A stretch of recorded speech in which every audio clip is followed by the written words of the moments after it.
Hey, everybody. Welcome to a wonderful episode of the People of Packaging podcast. And today is especially wonderful because, as you know, I live in Utah, but my heart is really in Colorado. And I get to have on Kevin Selvy. Kevin is a founder and CEO of Dia Brazilian Bubbles. And we're going to talk all about probably how great the Colorado State University Rams are, the Harvard of the Rockies, but more importantly about Kevin's background and starting and scaling and building companies. And then also, what was it about Brazilian bubbles that got him excited to bring it here to the U.S. market and wherever else they're being sold? So we're going to find out together. You and I will, dear listener. So without further ado, let's get to this interview here with Kevin. The label is, as a winemaker, I hate to say it, but the label is 95% of the battle. And we love to say, oh, the liquid's got to be there. Sure, yeah, it does. But it's 95% of the work is getting that first interaction. Right? And to go through all that way, all that time, and realize that, yeah, we got it right. I mean, the label brings people in, the liquid is there, so it was worth it. Hey, Kevin, how are you? I'm doing pretty good. How about you? I am just wonderful. Trying to make some adjustments here to my screen. Give me a second. There we go. Okay, now I can see you. Well, welcome to I'm going to guess your first packaging industry podcast. Is that fair to say? I think it's the only packaging podcast I've ever even heard of. So excited that there's somebody in the world out there that would even listen to people talk about packaging. There's a lot. Honestly, there's probably over 40 packaging industry podcasts now in the world. When we started this, myself and my good friend Ted Tate, who I still talk to, but he's no longer really actively involved in the podcast. But there was nothing, which was to the surprise of nobody, that a packaging industry podcast wouldn't exist. But yeah, I mean, we're over 350 episodes now and 9 years That's in. awesome. So That's awesome. Yeah, it's the most complicated world that nobody knows anything about. Yeah, it's like the fourth largest industry in the world that nobody even thinks about. But the thing that I tell people, I've probably said it on the podcast before, is this: that if you look around you in whatever space you find yourself in, wherever you're listening to this, everything around you arrived and packaging was part of its journey, right? Yep. So the drywall, the lumber, the carpet, the lighting, all of it had packaging engineers figuring out, how do I get a thing from here to there without breaking? Yeah. So yeah, it's thanks for giving me that little opportunity to discuss why I'm so passionate about packaging. But I want to spend this time talking about why you are so passionate about Brazilian bubbles and how you kind of arrived at this particular place in your life. So besides living in, arguably, I would argue, the most amazing town in all of North America, and I told that to you in the pre-call, and I mean it. I love the town where you live. I think it's amazing. But how did you get to this point in your life? Give us a little bit of a background about your entrepreneurial journey, and then we'll talk about why Brazilian bubbles. Yeah, it's interesting. I grew up in Colorado, went to Colorado State. Go Rams. Go Rams. Actually studied finance and I moved to Europe, kind of trading stock, and that brought me to the Bay Area in California as well, where I really wanted to get into the alcohol industry. That was really my passion. So through just kind of a small world circumstance, I found a pretty interesting opportunity apprenticing in the wine, beer, spirits space in San Francisco, where I kind of cut my teeth in the industry. Went on to start my first company, came back to Colorado, which was a brewery, built that up, and really realized that, while my passion rather was through fermentation science and creating wine, creating beer, you've got to package it if you want to bring it to the public. Yeah. And realizing the complexity of that was it's incredibly difficult. I mean, going through the process of canning, bottling, getting cardboard ready. Um, really became, I mean, it's I say the two hardest things in our industry are carbonation and cardboard. Which is weird to say, but yeah, through the first company I built, it was a fun venture. I mean, I got to get custom bottle mold made and got to name the bottle shape after my daughter. So an 18-month process of creating a unique bottle. Nobody really understands how nerdy and detailed that is, but it's quite nerdy, quite detailed. Yeah. And This is so the that was podcast though for nerdy, detailed packaging conversation. yeah. So I mean, the engineering that goes into, for example, bottling a carbonated liquid at pressures, it's very difficult, right? Um, so I kind of uh, worked through my first company building and getting that background, and then with this company, it's a sparkling wine from Brazil, which turns out Brazil's one of the largest sparkling wine producing countries in the world, like top 10. It's massive. Just none of it really exports out of Brazil. Hmm. So I was approached with an opportunity to kind of be the first to bring it to the US. And so, we were faced with the challenge where we were basically creating champagne that we couldn't call champagne because it's from Brazil. So we had to go through the trademark process, create our own category that we can't even call it, right? Which is getting into trademark law and kind of that IP world is has its own complexity. So once we got through that, we really realized that again we had to package the damn stuff and figure out how to ship it out. So we decided we were going to bottle it, can it. Turns out that it was the first canned wine of any varietal to be exported out of Brazil. So that had a lot of complexity. Um, the bottles, we decided we were going to screen print onto the glass, which avoids a lot of label headaches when you are shipping bottles with labels halfway across the world through shipping containers. Hmm. You're gonna have issues that really kind of affect you in the marketplace. So that's one of the myriad of reasons we decided to screen print on the bottles. But we had to then figure out the ink we had to bring in from all over the world to set it into Brazil to make the right kind of combination of colors to get on the bottles that we designed the artwork in the US. So it was kind of a cobweb of factors that came into doing it, and all in took us like 3.5 years just to have product to ship back to the US.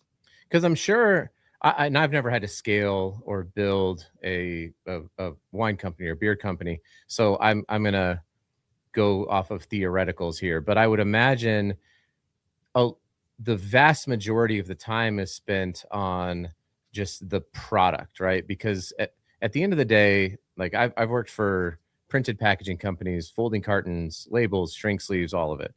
And yes, we talk a lot about how the packaging is you're only salesperson at the shelf, and that's true.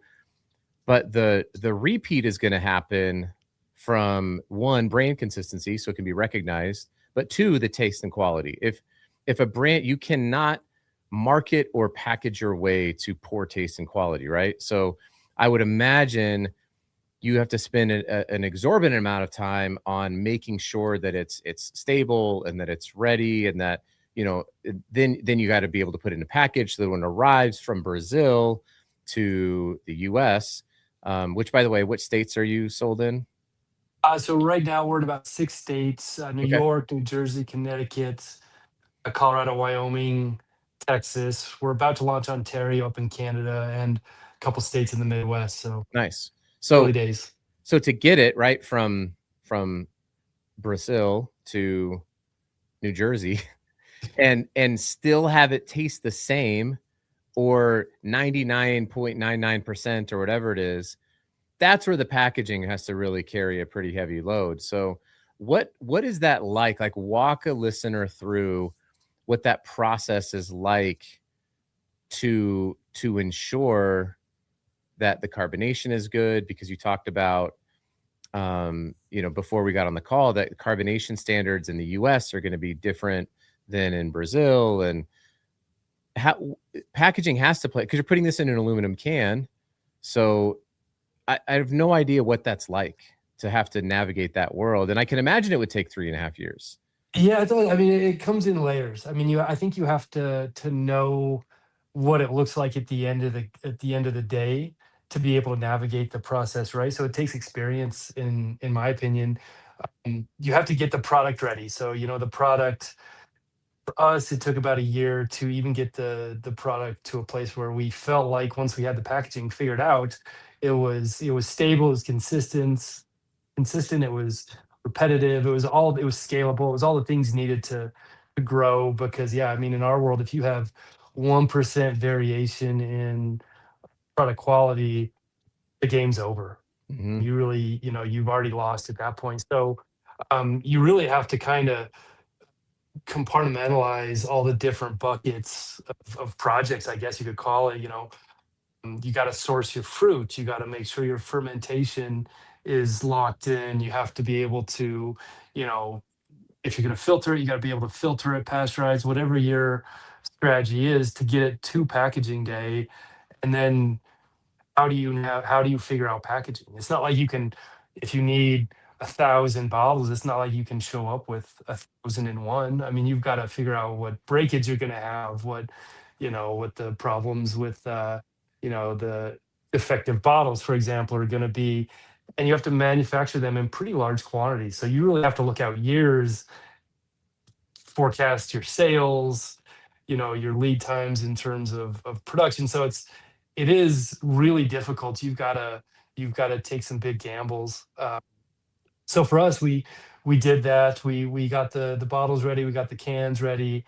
And when it came to packaging for us, to your point, yeah, we had to sit here and say, okay, well then, what we had to then put our thinking caps on and say, what do consumers actually want? And we realized that consumers in North America view carbonated wine much differently than they do in South America in terms of carbonation.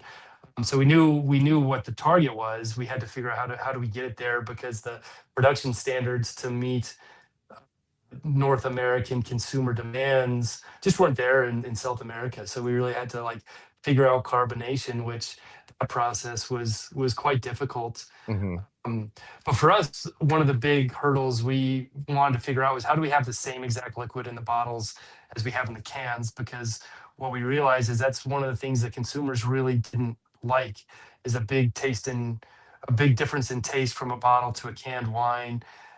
And we wanted to make sure that was the same experience through both. So we had to have the same fermentation in both bottles and cans, though they had to be carbonated different, because bottles can't hold the same amount of carbonation as cans. Right. So we had to kind of reinvent our production process to meet our packaging possibilities, if that makes sense. Interesting. So you're saying in the production, you said something I think is really important. You start with the end in mind, Mm. and then there's a guy named Keenan that I'm friends with. He's actually, ironically, he lives in Colorado as well. But he talks about like gap theory, and this idea of like, where do I want to go? Where am I? And then how big is that gap? And then how do we? That's the process of filling in that gap, right? If it's a problem or if it's something in the future we want to accomplish. So shout out to Keenan, by the way. But so you mentioned this, and it's like, okay, we want to be in glass because glass carries with it there's a premium experience with glass that I think is still there. Yes, it's heavy. Yes, it can break. You mentioned the carbonation. It's not going to hold carbonation as well. Like there are very practical reasons why people get out of glass, but you go to a wine store, if you want to compete with the higher end, wines or champagnes or whatever, or other sparkling wines, you probably have to be in glass. You can't Yeah. just be in cans. And so then you have to go back and look at your current production and say, okay, how do we get this in glass, knowing the limitations, the barrier properties of the glass, and then do the same stuff into a can, but the production is different so that the end result is the same? Is that essentially what you Yeah, had to figure out? we had to figure out how we make the production the same so the end product is the same, Right. having different limitations from both. So, cans can only hold about 60% of the carbonation that bottles can. So we had to figure out how that works. So we basically take to simplify, we take one tank in terms of fermented liquid, like giant tank. We carbonate it to one level, package the cans, carbonate it to a higher level, package the Oh, bottles. okay. What So is there a it's loss of carbonation in the bottle? Is that as the bottle is sitting on the shelf? no. So Okay. it's in solution. So as long as it's packaged right, it's Okay. done properly. The carbonation is just carbonic acid, and when you do it right, it's in solution. It doesn't go anywhere. Okay. And Interesting. so we just had to take a kind of a production strategy from the beer world and apply it to the wine world, which would have been a challenging concept in North America. And in South America, it was like, we were like reinventing the wheel. It was kind of, like the movie Spinal Tap, when he's like, yeah, but it goes to 11. That was like the conversation I was having, was like, but it goes to 11. was was the conversation. It took about a year to have, and finally, we got it figured out and we got it dialed in. And it really paid dividends to be able to come in and say, it's a champagne that we created a new name for, in a can, with the going back to the package itself. I mean, the label is the experience that brings consumers in, right? So the label is, as a winemaker, I hate to say it, but the label is 95% of the battle. And we love to say, oh, the liquid's got to be there. Sure, yeah, it does, but it's 95% of the work is getting Yeah. that first interaction, right? And um, so go through all that time, and realize that, yeah, we got it right. I mean, the label brings people in, the liquid is there, so it was worth it, but it was quite the process. Well, let's take a look here. I pulled up your website. And so let me oh wait, hang on. Let's do this and remove and add to there we go. Okay. We'll put this product here front and center. So this is is it bomdiabubbles.com, BOMDIA bubbles.com. And I mean, so this right here, you're saying this is all screen printed. Correct. And so that is okay. So this is not a simple screen print at all. No. Man, that's complicated. But to deliver the same experience as these printed cans, by the way, are these direct printed? These ones are wrapped. Okay. We're getting into to direct printing, um, eventually in Brazil, but to just get it to market in the time we had to hit it, we started with wrap cans. Yeah. I mean, a shrink sleeve on a can is super common, right? So that's, and there is some digital inkjet printing now on cans. It's really cool, that I've seen coming out. So I don't know Evolving about world. Brazil, Yeah. but there's just some neat stuff. So but the color schemes tell me about the design of this label, because it's so clear to me. It's like, it's a sparkling wine. You've got your brand name. It's Brazilian bubbles. It's like, I know what this is without having to do a whole lot of digging around. I feel like some people in marketing, especially with a label, are like, let's get really artistic. Let's do this. It's like, well, but you have a brand new product. And not only that, you are pioneering a brand new market segment Category. within an industry, right? So Yeah. that communication had to have been clear, upfront. This is what it is.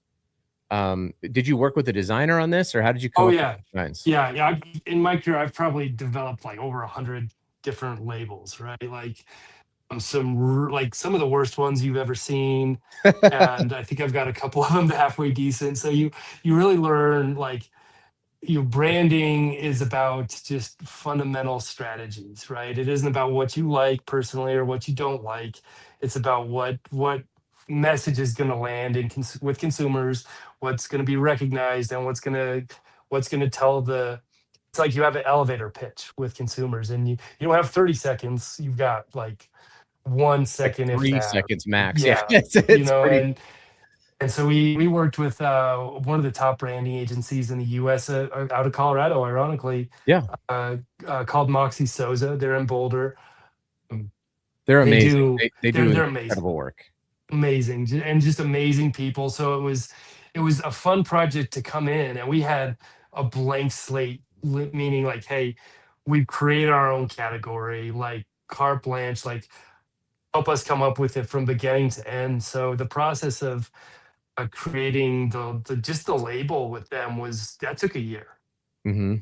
and Yeah. it was a fun, exciting process, literally working with them every day, um, multiple hours every day, just talking through the strategies. How do we tell this, what could be a really complex story, if we do it wrong, and if we do it right, it's a really quick, easy, convincing story. How do we do that?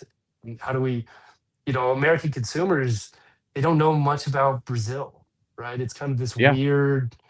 this weird gap in between the two cultures, which doesn't make a lot of sense. But we had to find a way to kind of bridge that gap. So it was a challenging process that I think working with one of the top branding agencies, honestly in the entire country, if not the entire world, in my opinion, Yep. really helped us nail that. And I think the experience of doing it wrong a bunch of times, and knowing that you've got a tiny package, right? Like you've got to be able to hold it in your hand. You've got more real estate on the can than you've got on the bottle. And without trying to say too much, how do you say just enough to get your story across? It was fun, man. It was really a cool project to be involved in. The So cork, I wish you could see the. I would argue we've got the coolest cork in the wine industry. I don't have any on my desk right here. I'd show you. we Oh got yeah, this right here yeah, it's the on your coolest thing. website. There's like a little jaguar on it that wraps Yeah. around it.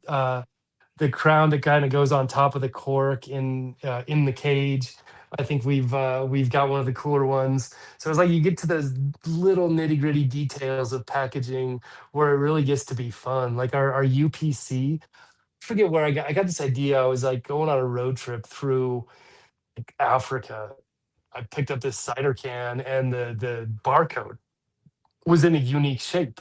And I was like, a mind blowing moment for, a packaging nerd, to where like, oh, it doesn't have to just be this rectangle of boringness.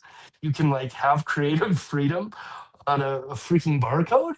It was like a cool moment of like, oh my gosh. So that's kind of an idea I stole and brought back from Africa to, put on our cans and bottles, that we've got a cool UPC Yeah, you can see shape. it here on the site. You can kinda catch a little bit of a glimpse of the UPC on the single can, and, I'm guessing it's carrying through.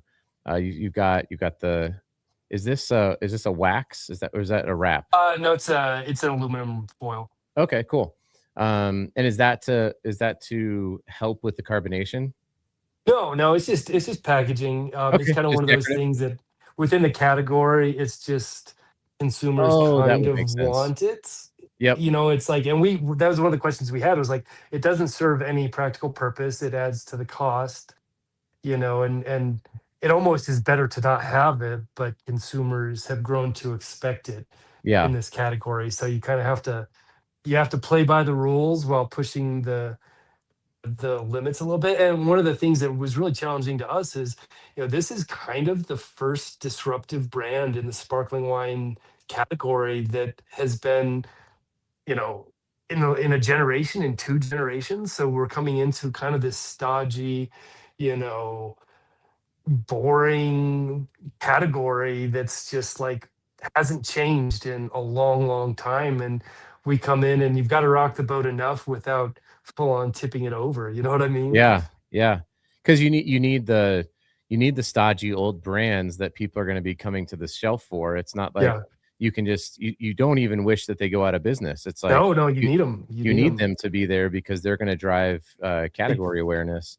Yeah, Um, they create the category. You know, we yeah, just gotta like come in and, steal the market share we can, but moreover, kind of give access to hopefully broaden the market share to yeah, make it exactly. a little bit of a bigger category. And that's one of the strategies that we think cans are helping us do. I mean, one of the problems with bottles is what are you gonna do? Take a bottle rafting? You gotta take a Yeah, bottle to the beach, to a park, whereas you can take a can.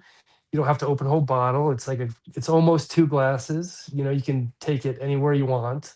yeah, It's better for the on-trade. In our world, we call like on-trade and off-trade being like retail to go, like, bottle shops, grocery stores, or, bars and restaurants. And for the bars and restaurants, the on-trade, the cans can be better because you can open a can, turn it into a cocktail, pour it into a glass. You don't have to open a bottle and have half of it go bad at the end of the night. So yeah, the cans were kind of cutting edge. In our first year in business, a wine enthusiast, which is kind of like the James Beard Association of our world, they nominated us as the Innovator of the Year, which for a first year company was a big deal, and a lot of that had to do with cans.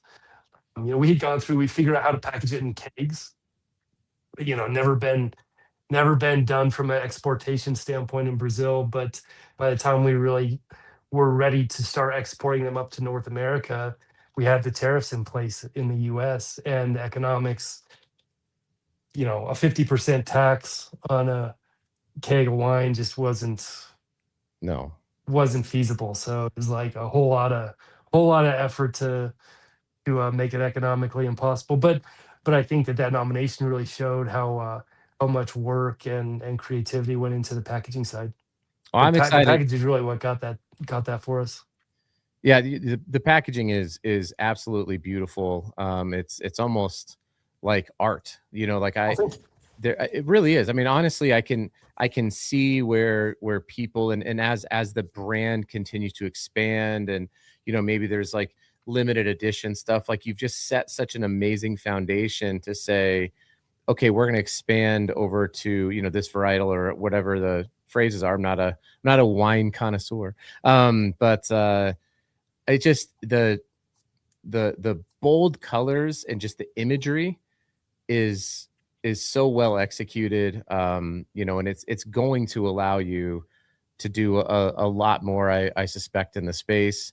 As I mentioned to you, I'll be driving through Colorado, so I'm excited to be able to go and pick some up and try it and hopefully even introduce my friends in Colorado to the wonderful world of Brazilian bubbles. So please, um, please, yeah. A lot yeah, of people are shocked that wine even comes from Brazil. So it's always fun to show people and watch them experience it because their minds are kind of blown. It's an industry that's older. The yeah. winemaking industry in Brazil is actually older than it is in the US. Has very similar roots to it in terms of like European immigrants came in and brought their trade with them, kind of thing. But it's a huge industry in Brazil. You've got the tourist buses going from tasting room to tasting room in the jungle in Brazil, like you do in Napa. It's crazy.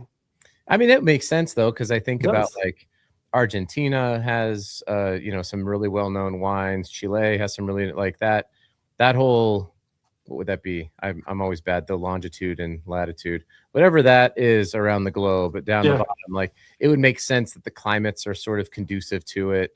But really the culture has to also accept it. So, um, and it sounds like Brazilian culture is also very, open and welcoming to wine and certainly the US as well. So it's an amazing uh handshake and partnership. So I'm stoked that you guys are doing it.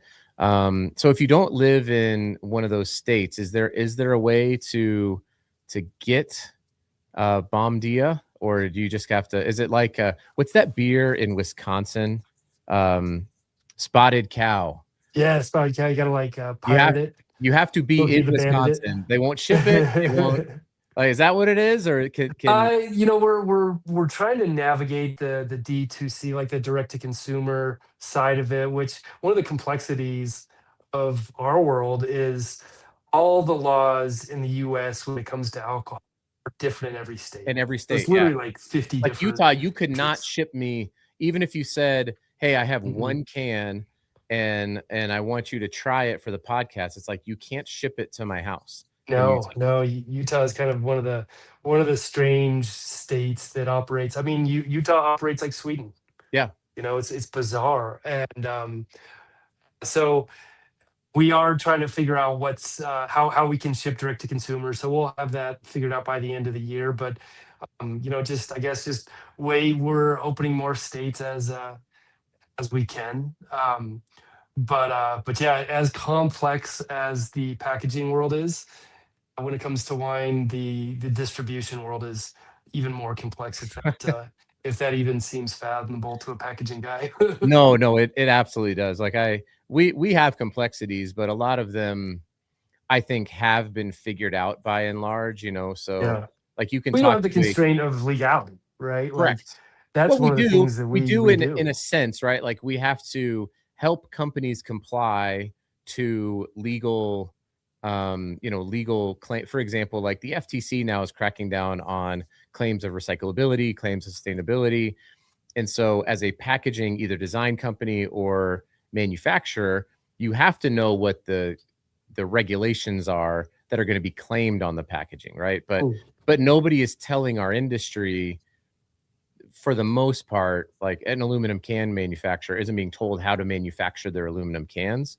Sure. Um, there's no BPA liners or whatever, like there are some things, but I have to imagine navigating import and into the US and then exporting to 50 different states with 50 different laws through distribution is a tangled web of madness And we've that got to get government approvals on all of our packaging before we send it in to get printed. So any labels that we make, any cans or bottles that we have printed, we've got to get the government in the US to approve those. And every state, we've got to like make the gamble that we've got it right. So we will get all the state level approvals before we send it to print.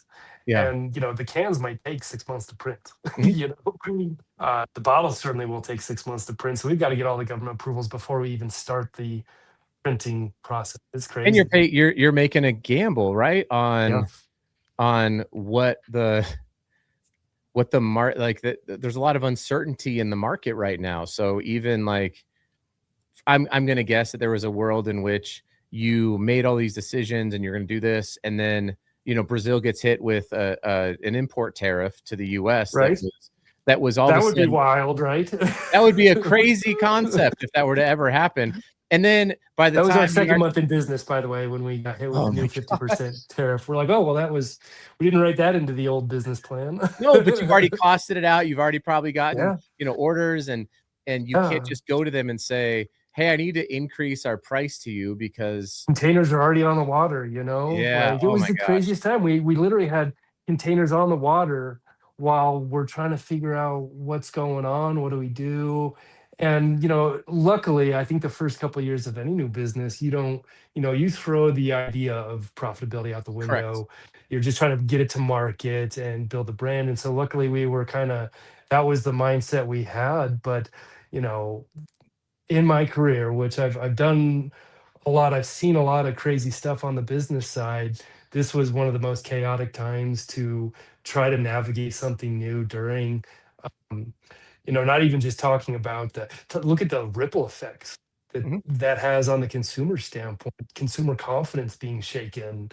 I mean, yada yada. It's vast and it's big. I remember being on like NPR in 2016 talking about packaging, talking about the first tariffs on aluminum and talking about the 10-year impact that we're going to see in the aluminum world because of these tariffs, and it's been playing out for 10 years.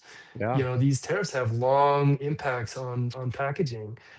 It's not like the tariffs go away tomorrow. It's not like the impact's gone. They last for a long, long time. Yeah, myself and my friend Avelio and Corey we hosted a show called Packaging Today, and we would, 3 to 4 times a week, we would go on live and just talk about the packaging news of the day. And there was there were months where it's like, I know you're sick of hearing us talk about tariffs, but here is another thing that's just happened on this tariff on this country, and how it's going to impact fast food packaging or whatever it was. It's like, it was just a wild time of just trying to figure out, like, how do you plan for 9 to 12 months out? Because you have to do that with your packaging. Yeah. You have to do that and even manufacturing can be further out. It's like, how do you plan without knowing what your costs are? Yeah, it's with kind of with this a reasonable degree of probability. It's like, you can't this act of insanity. It was It crazy, really is. And so it's like the world in which we have to play. Oh man. Well, that's another topic for another day, Kevin. But we have reached the end of our wonderful conversation. I hope everybody goes and checks out this packaging over at bombdiabubbles.com. And I'll make sure to link it in the show notes and put up a couple of examples. And you'll probably see me promoting this on LinkedIn because I think it's incredible. And I don't have very many Colorado State University RAM alumni on the packaging podcast. So yeah, there's not a lot of us. There is not. The Harvard of the Rockies. Go Rams. It is the Harvard of the Rockies. So yeah, I really appreciate you coming on, Kevin. I'm excited to follow along in this journey. Thanks for just sharing about your journey in entrepreneurship and packaging. I think it's really helpful for the people listening. Thank you. Yeah, it's hard to find people that will even listen to you talk about packaging. So I appreciate the audience. This is the niche part of the internet. Sometimes people find me on TikTok, and they're like, I can't believe you're talking about label printing. It's like, yeah, 1 million people watched me talk about ranch dressing label printing on TikTok. Like, there are niches for everything on the internet these days, and I think it's wonderful. I'm here for all of it. So, Kevin, thank you so much. I'm excited to meet you in person when I come through Colorado. Hopefully, our schedules align, and for sure, I know where I can go. I can go across the border and pick up some Brazilian bubbles. So I'm excited. Yeah, I'm gonna go back to Utah for us. Yeah, I'm gonna try. Thanks, Kevin. Right on. Thank you. Yep.